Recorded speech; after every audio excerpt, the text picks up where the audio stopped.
പണ്ടൊരു വേട്ടക്കാരൻ 2 നായ്ക്കളെ വളർത്തി. ഒരു നായയെ മാത്രമേ അയാൾ നായാട്ട് പരിശീലിപ്പിച്ചിരുന്നുള്ളൂ. മറ്റേ നായ വീടിന് കാവൽ നിന്നു പോന്നു. എല്ലാ ദിവസവും നായാടി കിട്ടുന്ന മൃഗങ്ങളുടെ മാംസത്തിൽ ഒരു പങ്ക് അയാൾ വീട്ടുനായയ്ക്ക് കൊടുത്തിരുന്നു. നായാട്ട് നായയ്ക്ക് അതൊട്ടും രസിച്ചിരുന്നില്ല. ഒരു ദിവസം നായാട്ട് നായ വീട്ടുനായയുടെ നേരെ കുരച്ചു ചാടി. നാണം കെട്ടവനെ, നീ എത്ര നാൾ ഈ കള്ളത്തീറ്റ് തിന്നും? ഞാൻ തേടിക്കൊണ്ടു വരുന്ന ഇറച്ചിയുടെ ഓഹരി പറ്റാൻ നിനക്ക് നാണമില്ലേ? സഹോദരാ, അതിൽ ഞാൻ എന്തിനു ലജ്ജിക്കണം?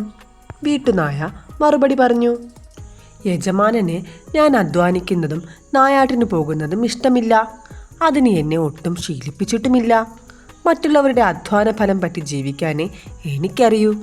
അതാണ് എന്നെ പഠിപ്പിച്ചിരിക്കുന്നതും. പക്ഷേ ഞാനതിൽ കുറ്റക്കാരനല്ല. ഇത് കേട്ട നായാട്ടു നായ പിന്നെ ഒന്നും ഉരിയാടിയില്ല.